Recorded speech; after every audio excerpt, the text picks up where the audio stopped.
visage des informations d'un continent africain.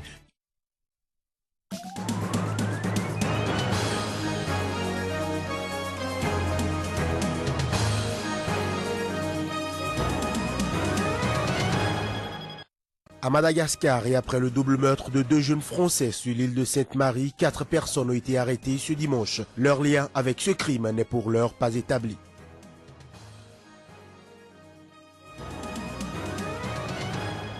En Gambie, un membre de l'opposition arrêté en mai est décédé au cours du week-end. Un décès qui a suscité la profonde inquiétude du département d'État américain.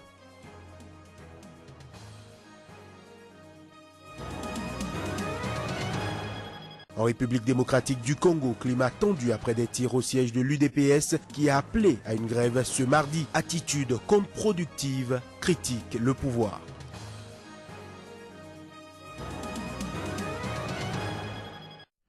Voilà pour le sommaire. Merci de prendre ce rendez-vous de l'information sur Sika, à Madagascar, après le double meurtre de 2 jeunes Français sur l'île de Sainte-Marie, meurtre dont le mobile n'est toujours pas connu. 4 personnes ont été arrêtées ce dimanche. C'est ce qu'a affirmé la police, qui ne pouvait pas confirmer leur lien direct avec ce crime. Mais les 4 personnes interpellées, qui étaient toujours en garde à vue ce mardi, se trouvaient dans la boîte de nuit où les 2 Français ont passé la soirée, près de la plage où leurs corps ont été retrouvés avec des blessures à la tête. Les 2 victimes travaillaient comme bénévoles pour l'association malgache Setamada, qui œuvre pour la protection de l'environnement et des mammifères marins. Le procureur de la province de Tamatave, en charge de l'enquête, était attendu ce mardi sur l'île de Sainte-Marin. En Libye, refus du Parlement d'accorder sa confiance au GNA, le gouvernement d'union nationale. C'est la décision qui sort des discussions qui ont eu lieu ce lundi, un coup dur pour les autorités de Tripoli dans le processus visant à sortir le pays du chaos. Reportage.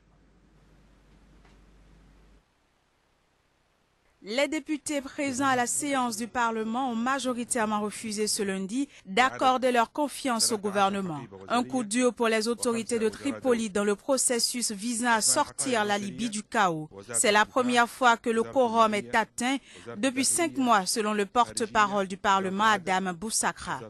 Sur les 101 députés présents, 61 ainsi que le président de cette séance, Aguila Saleh, ont voté contre la motion de confiance. Un seul vote était en faveur et 39 se sont abstenus, d'après un communiqué paru sur le site du Parlement.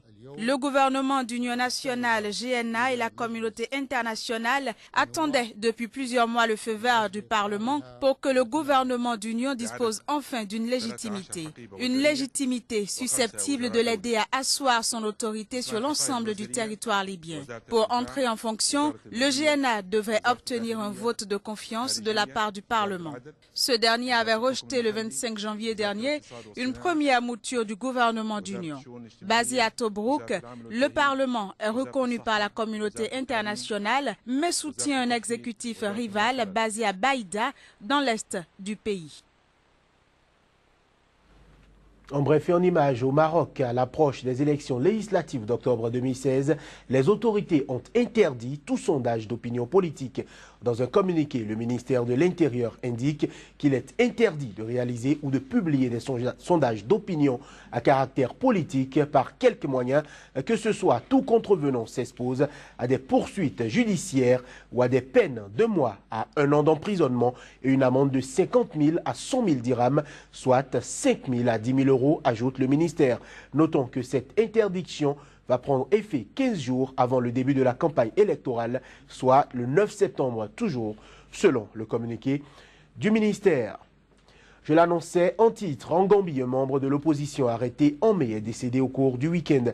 Le décès d'Ibrahim Solokruma, cadre du Parti démocratique uni UDP, a suscité la profonde inquiétude du département d'État américain, parvenu au pouvoir par un coup d'État sans effusion de sang en 1994.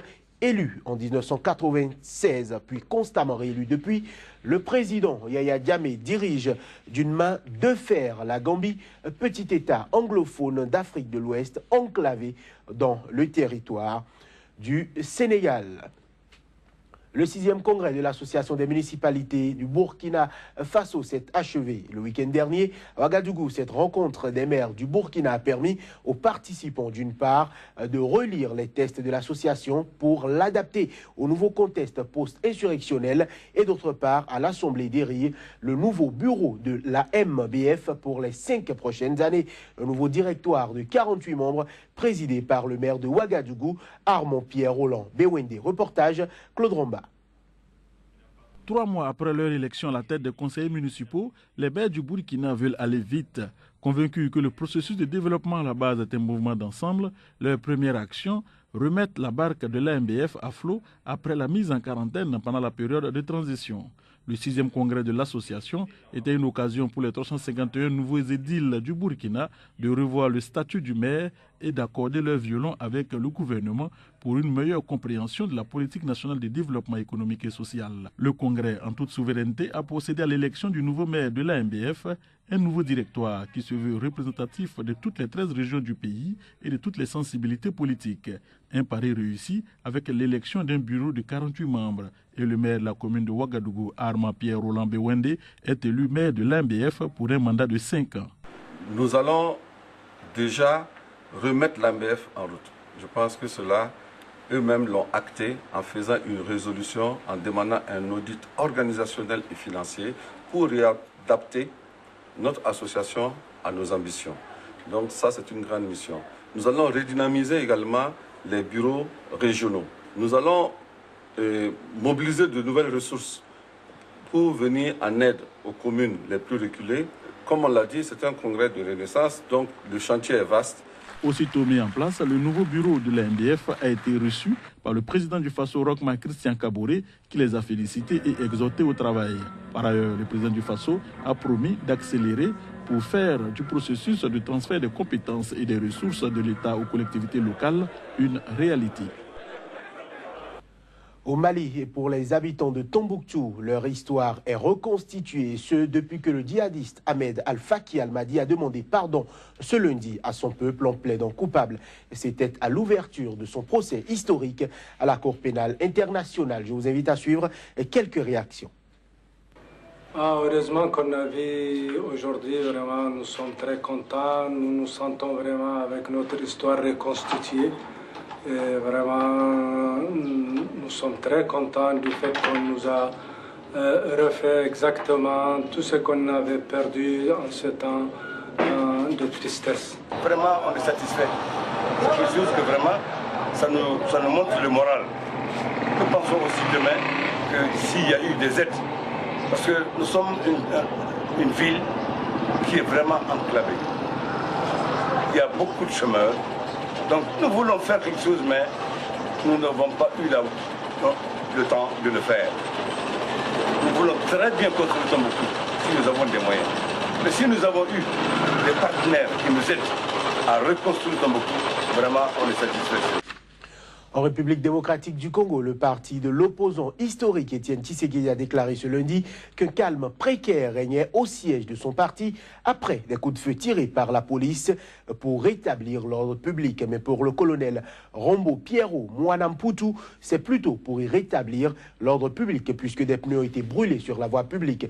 Le rassemblement coalition politique réuni autour du président de l'UDPS, Étienne Tshisekedi, a appelé ce mardi à une grève générale afin de réitérer sa demande de récuser le facilitateur désigné par l'Union africaine, l'ancien Premier ministre togolais Dem Kodjo.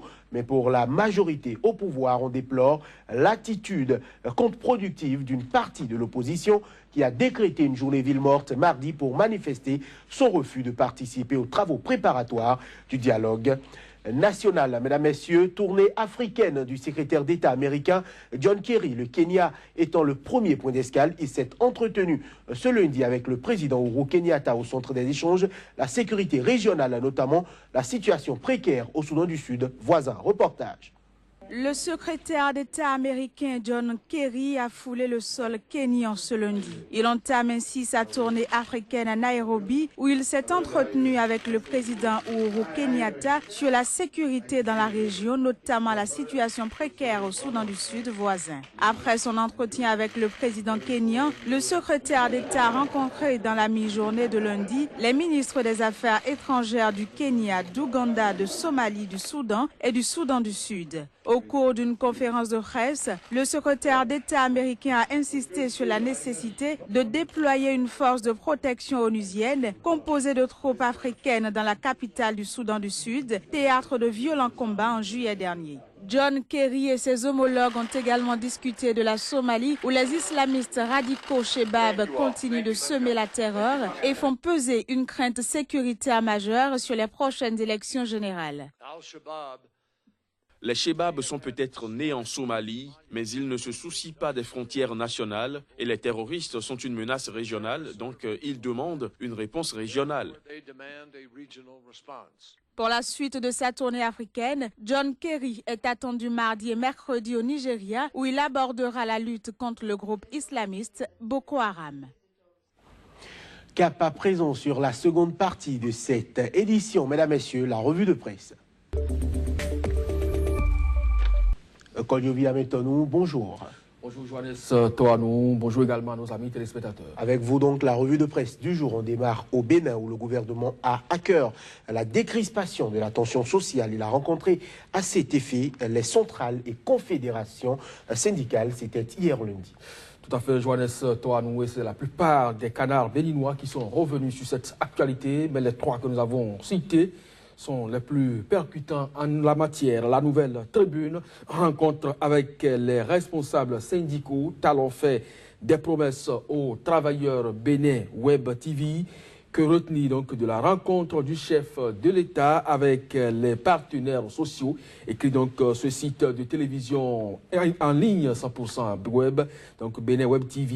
Que retenir donc de la rencontre du chef de l'État avec les partenaires sociaux. Martin Libre, rencontre du président Patrice Talon avec les secrétaires généraux des centrales syndicales, d'importantes décisions prises hier. On revient maintenant en République démocratique du Congo. Malgré la détermination de l'opposition, les travaux du comité préparatoire du dialogue ont été confirmés pour ce mardi. Edem Kodjo s'est vu confirmé dans sa mission devant les ambassadeurs. Tout à fait, avec Prospérité Online, on note que le divorce est consommé entre Étienne Tshisekedi et Edem Kodjo. Et Tshisekedi, il faut le rappeler, c'est le chef de l'opposition là-bas. Média Congo, ville morte, une fausse lettre de Tshisekedi sur le net. Joseph Olengakoy confirme donc la ville morte de ce mardi 23 août. Et puis Radio Okapi, dialogue en République démocratique du Congo, le MRL appelle l'opposition à privilégier l'intérêt général et puis forum des As. Confirmation hier d'Edem Kodjo devant les ambassadeurs. Le dialogue politique, le comité préparatoire démarre donc ses activités ce mardi matin. Encore le vient maintenant pour finir au Mali. Le procès du djihadiste Al-Faki n'est pas passé sous silence. Son pardon ne serait pas sincère. Oui, avec Mali Web, comparution au sein de la CPI d'un djihadiste malien pour destruction de mausolée. Un procès pour l'exemple MaliActu.net, Cour pénale internationale. Un djihadiste malien plaide coupable dans un procès inédit. Mali Jet, Ahmed Al-Faki Al-Mahdi demande pardon au peuple malien. Mais au RTM, Ahmed Al-Faki Al-Mahdi devant la CPI, un repenti sans sincérité. Merci pour cette revue de presse. C'est plutôt moi. Ce sera donc tout pour cette édition, vous l'avez compris. Merci de nous avoir suivis, merci d'avoir été des nôtres, merci de nous rester fidèles. Agréable journée à chacun et à tous.